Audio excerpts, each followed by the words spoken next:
सोचो, एक इंसान जिंदा है, उसका दिल धड़क रहा है, उसकी सांसें चल रही हैं, लेकिन वो कुछ महसूस नहीं कर रहा है। ना जाग रहा है, ना मर रहा है। ये है कोमा। एक ऐसी हालत जहाँ जिंदगी और मौत के बीच एक पतली सी लकीर होती है। लेकिन असल में कोमा के अंदर होता क्या है? क्या पेशेंट सब कुछ सुन सकता है? क्या वो सपने देखता है या फिर बस खामोशी? Hello everyone, my name is Ashnova. जैसा कि आपने स्टार्टिंग की वीडियो के इंट्रो में देखा, आज की वीडियो रिवॉल्व अराउंड करेगी कोमा के अराउंड। कोमा एक वेरी कॉम्प्लिकेटेड मेडिकल कंडीशन है जो आज तक मॉडर्न साइंस और डॉक्टर्स को पूरी तरह समझ नहीं आई है। बट इस टॉपिक के साथ सबसे स्ट्रेंज थिंग ये है कि ये हमें बहुत सारे ऐसे क्वेश्चन दे जाती है जिसके आंसर्स हम लोग कहीं ना कहीं जानना चाहते हैं।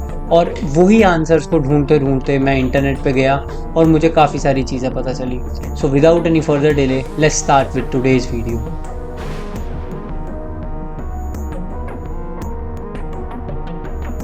तो हालांकि हम सारे लोग मूवी से काफ़ी इंस्पायर होते हैं, और जैसा कि मूवीज़ में दिखाया जाता है कि जब कोई पेशेंट कोमा में जाता है तो उसके फैमिली मेम्बर्स उसके पास गाना गाते हैं, उसको इमोशनल कहानियाँ सुनाते हैं या उसे शौक देने का ट्राई करते हैं। अगर आपने 3 इडियट देखी हो, तो जब राजू कोमा में था तो उसके दोस्त उसको उसकी बहन की कहानी सुना रहे थे, एंड ऐसा दिखाया था कि वो कहानी सुन के शौक में आ जाता है एंड वो कोमा से बाहर आ जाता है। ये सारी चीज़ें गलत हैं, क्योंकि कोमा एक ऐसी मेडिकल कंडीशन है जहाँ पे इंसान ना तो कुछ सुन रहा होता है, ना तो कुछ फील कर रहा होता है, ना तो कुछ देख सकता है। तो ये सारी चीज़ें जो बॉलीवुड में हमें दिखाई जाती है, ये हम लोगों को मिसगाइड करा जाता है। अगर मैं तुम्हें कोमा के बारे में और डीपली बताऊं, तो कोमा एक ऐसी स्टेट होती है जहाँ पे हमारा दिमाग अनकॉन्शियस होता है, और कोमा नींद नहीं है, क्योंकि नींद से हम लोग जग जाते हैं, पर कोमा से जगने के लिए एक काफ़ी लंबी लड़ाई पेशेंट को लड़नी पड़ती है। अगर मैं तुम्हें एग्जांपल से समझाने की कोशिश करूं, तो जैसे हमारे को सपने आते हैं काफ़ी बार, और हम उन सपनों में ऐसा होता है कि हम बोलना चाहते हैं पर हम बोल नहीं पा रहे होते, पर जब हमारी आँख खुलती है तो हम फाइनली बोल पाते हैं। तो आप यहाँ से ये समझ सकते हो कि कोमा भी एक वैसी कंडीशन है जहाँ पे पेशेंट चाहता तो है वो बोले, समझे या कुछ करे, बट वो कर नहीं पाता। सो सिमिलरली कोमा में जब पेशेंट होता है तो ना वो सुन पा रहा होता, ना वो देख पा रहा होता, ना वो फील कर पा रहा होता। तो जैसे पिक्चर्स में दिखाते हैं कि उनके पास बैठ के कहानी सुनाने से या फिर उनको शौक देने से, तुम्हारे घर में ये प्रॉब्लम हो गई है या ये चीज़ हो गई है, या फिर उनको ये बताने से कि उनकी लाइफ में कुछ अच्छा चल रहा है, पेशेंट रिएक्ट करेगा। ऐसा नहीं होता। पेशेंट ऐसे रिएक्ट नहीं करता। पेशेंट कोमा से तभी बाहर आता है जब वो पूरी तरह हील अप हो जाता है, और काफ़ी बार तो पेशेंट कोमा से बाहर ही नहीं आ पाता। और अब मैं यहाँ पे तुम्हें 2 ऐसे एग्जाम्पल बताऊंगा जो सुन के तुम्हारे होश उड़ जाएंगे। पहला, इलेनिया एस्पोसितो, एक लड़की कोमा में जाती है, और उसके कोमा में जाने का रीज़न था एक एक्सीडेंट। सोचो वो कोमा की स्टेट में कितने दिन रही होगी? 1 दिन, 2 दिन, 1 महीना? नहीं, वो कोमा की स्टेट में रही 37 ईयर्स एंड 111 डे, एंड 25 नवंबर 1978 में उसी कोमा की स्टेट में ही उसकी डेथ हो जाती है। ऐसा ही एक और एग्जांपल एक और लड़की का है जिसका नाम था एडवार्डा ओबारा, जो 42 ईयर्स तक कोमा में रही। और कोमा के साथ एक चीज़ है जो काफ़ी स्ट्रेंज है कि कोमा से निकलने का रेट, कोमा को सरवाइव करने का रेट, या मैं बोलूँ कोमा की सर्वाइवल रेट सिर्फ 15% होता है। और जितना ही पेशेंट का टाइम ड्यूरेशन कोमा में बढ़ता जाएगा, उतनी चांसेस ऑफ रिकवरी उसकी कम होती जाती है। अब यहाँ पे एक छोटा सा क्वेश्चन हम सबके दिमाग में आता है, वो ये आता है कि आखिरकार किसी इंसान को कोमा होता क्यों है? कोमा एक इंसान को काफ़ी सारे रीज़न की वजह से हो सकता है, जैसे कि head injury, brain stroke, oxygen की कमी होने से, ड्रग ओवरडोज की वजह से, और काफ़ी केसेस में तो डायबिटीज़ की वजह से भी पेशेंट कोमा में गया है। एक और स्ट्रेंज थिंग अगर मैं तुम्हें कोमा के बारे में बताऊं, वो ये कि काफ़ी बार डॉक्टर्स अपने पेशेंट को जानबूझ के कोमा में डालते हैं, और उस चीज़ को बोलते हैं मेडिकली इंड्यूस्ड कोमा।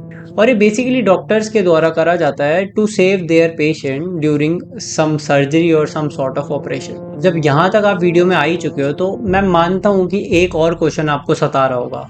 वो ये होगा कि कोमा में दिमाग का कौन सा पार्ट काम कर रहा होता है और कौन सा नहीं। तो इसका जवाब है ब्रेन का रेटिकुलर एक्टिवेटिंग सिस्टम, जो हमेशा जगता है, वो या तो बंद हो जाता है या तो स्लो हो जाता है, जिसकी वजह से बॉडी जिंदा तो होती है पर अवेयरनेस ख़त्म हो जाती है।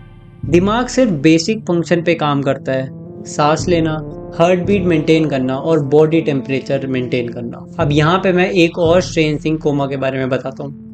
जैसा कि मैंने तुम्हें वीडियो की स्टार्टिंग में बताया था कि कोमा एक ऐसी मेडिकल कंडीशन है जिसके बारे में हमें आज तक नहीं पता है। सिमिलरली पहले जब पेशेंट कोमा में जाते थे तो डॉक्टर्स उनको कोमा स्टेट से बाहर निकालने के लिए वेरियस मेथड ट्राई करते थे, और उनमें से एक मेथड था शॉक का, जहाँ पे डॉक्टर्स को लगता था कि अगर हम पेशेंट को शॉक देंगे तो वो बाहर आ जाएगा। और मोस्ट ऑफ द केसेस में ऐसी चीज़ें करने से कोमा में जो पेशेंट था उसका नुकसान ही हुआ है। अगर मैं तुम्हें एक एग्जांपल दूं तो पुराना एक केस मैं इंटरनेट पे पढ़ रहा था, जहाँ पे एक फैमिली मेम्बर जिसका क्लोज वन कोमा में था वो बता रहा था कि आज से तकरीबन 25 साल पहले जब उसके ग्रैंडफादर कोमा में गए थे तो डॉक्टर ने उनको शॉक थेरेपी तक देने का ट्राई करा था, क्योंकि तब डॉक्टर्स को लगता था शायद कि अगर हम शॉक देंगे इंसान को तो वो इस स्टेट से बाहर आ जाए। अब हमने कोमा के बारे में इतना जान ही लिया तो मैं तुम्हें बता दूं कि कोमा भी बहुत सारे तरीके के होते हैं। For example structural coma, toxic metabolic coma, traumatic coma, medically induced coma, coma due to shock and many more. अब जैसा कि अभी तक हमने वीडियो में जाना है कि कोमा एक ऐसी स्टेट है जहाँ पे ब्रेन बस बेसिक फंक्शन कर रहा होता है और उसका एक पार्ट वीक हो जाता है। कोमा में भी 3 स्टेजेस होते हैं और सारी स्टेजेस अलग होती हैं, ठीक है। और ऐसा माना जाता है कि इसमें से एक स्टेज से बाहर आना तो बहुत टफ है। तो अब उन स्टेट्स के बारे में बात कर लेते हैं। पहली स्टेट होती है वेजिटेटिव स्टेट। इस स्टेट में पेशेंट सो रहा होता है, खुद से सांस ले सकता है, उसकी बॉडी को फीवर या कफ जैसी बीमारियां भी हो सकती है। और इस स्टेट की सबसे स्ट्रेंज बात यह है कि काफ़ी बार पेशेंट खांसता है, छींकता है या उबासी लेता है। तो काफ़ी बार पेशेंट के रिलेटिव को लगता है कि हमारा पेशेंट कोमा से बाहर आ गया, बट नहीं, these are the normal thing which can happen in vegetative state of coma. दूसरी स्टेट होती है कैटाटोनिया स्टेट, और इस स्टेट में हार्ट पंप और ब्रीदिंग भी एक्सटर्नली मशीनों के हेल्प से कराई जाती है। बट इस स्टेट में एक चीज़ फ़ायदेमंद होती है, वो ये होती है कि पेशेंट का दिमाग चल रहा होता है और रिकवरी की चांसेस होती हैं। बट जो अब लास्ट स्टेट के बारे में तुम्हें मैं बताने वाला हूँ, इस स्टेट को बोलते हैं डेड स्टेट, या मैं बोलूँ ब्रेन डेड स्टेट। और इस स्टेट से बाहर आना नेक्स्ट टू इम्पॉसिबल होता है, बिकॉज क्योंकि इस स्टेट में पेशेंट का ब्रेन ही डैमेज हो चुका होता है। और ऐसा बोला जाता है कि अगर पेशेंट का ब्रेन डैमेज हो गया तो वहाँ से रिकवरी नेक्स्ट टू इम्पॉसिबल है। तो अब इतनी सारी स्टेट्स के बारे में हमने बात कर लिया, बहुत कुछ हमने कोमा के बारे में सोच लिया, तो एक क्वेश्चन और यहाँ से उठ के आता है कि क्या कोमा से कभी इंसान उठ सकता है? तो इसका जवाब है हाँ, पर कितने समय बाद, इसका जवाब अभी भी किसी के पास नहीं है। बिकॉज ये डिपेंड करता है ब्रेन कितना डैमेज हुआ है। अगर माइल्ड कोमा है तो देयर माइट भी चांसेस ये पर्सन 1 से 1.5 महीने के अंदर रिकवर कर सकता है, पर अगर सीवियर कोमा है तो शायद साल लग जाए या वो कभी भी बाहर ना आए। और जितने भी लोग कोमा की स्टेट से बाहर आए हैं उन लोगों को कोमा से निकलने के बाद मेमोरी लॉस जैसी चीज़ें झेलनी पड़ी है, और उनको रिकवर करने में बहुत टाइम लग जाता है, क्योंकि कोमा एक ऐसी स्टेट है जहाँ पे सिर्फ मेंटली इंसान परेशान नहीं होता, वो फिजिकली भी बहुत परेशान होता है। क्योंकि कोमा पेशेंट साल साल भर एक बेड पे लेटे रहते हैं, तो उसकी वजह से उनकी मसल्स वीक हो जाती है, उनकी मसल ढीली पड़ जाती है, और इसकी वजह से उनकी मसल में ताकत ख़त्म हो जाती है। काफ़ी बार तो ऐसा हुआ है कि जब पेशेंट कोमा से बाहर निकला है तो उसे नॉर्मल चीज़ें लाइक चलने और बैठने में भी साल लग गए, क्योंकि उनको बेसिक फिजियोथेरेपी से वापस निकलना पड़ता है, तब जाके उनकी मसल मेमोरी वापस आती है। एक और चीज़ जो कोमा पेशेंट बहुत ज़्यादा फेस करते हैं वो होता है बेड सोरस। तो इसमें होता क्या है, सपोज करो जैसे पेशेंट सीधा लेटा हुआ है तो वो उस स्टेट में ही लेटा रहेगा, ऑब्वियसली बात है।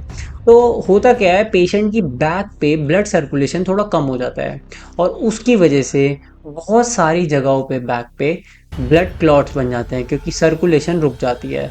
इंटरनेट पे रिसर्च करते हुए मुझे 1-2 चीज़ें और पता चली, और मेरे एक फ्रेंड के बहुत क्लोज में एक रिलेटिव हैं जो अभी कोमा से बाहर आए हैं, उनसे बात करने के बाद मुझे एक चीज़ और पता चली। वो ये थी कि वो अंकल ने मुझे बताया कि जब उनको क्लीन करा जाता था, लाइक उनको नहलाया जाता था, लाइक जब उनको स्पॉन्ज से साफ़ कराया जाता था, तो उनको ठंड लगती थी।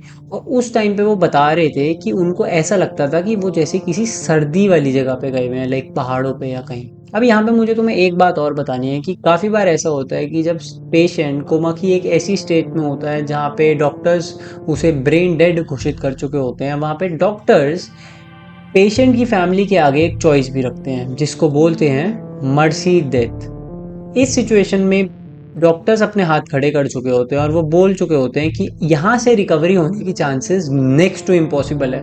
तो अगर आप चाहेंगे तो हम इनको, आपके पेशेंट को मर्सी डेथ दे के लाइक आराम से उनकी जान लेकर उनको फ्री कर सकते हैं इन सारी प्रॉब्लम से।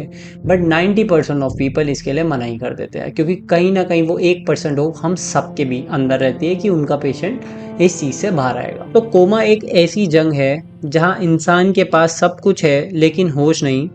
डॉक्टर्स, परिवार और दुआएं मिलकर पेशेंट को वापस ज़िंदगी में लाने की कोशिश करते हैं। इसलिए अगर कभी आपके पास कोई कोमा में हो, उनसे बातें करो, उन्हें पॉजिटिव चीज़ें सुनाओ, क्योंकि शायद वो सब कुछ सुन रहे हो। तो दोस्तों यही थी आज की वीडियो। तो यहाँ से बस मुझे ये बोलना है कि यार अपने क्लोज वन का ध्यान रखो, क्योंकि समय का कुछ नहीं पता, कौन कब किस स्टेट में कहाँ पहुँच जाए। तो जितना हो सकता है अपने फैमिली के साथ टाइम बिताओ, अच्छे से रहो एंड मेक श्योर मेहनत करते रहो। Thank you so much for watching this video. Till then take care, good bye.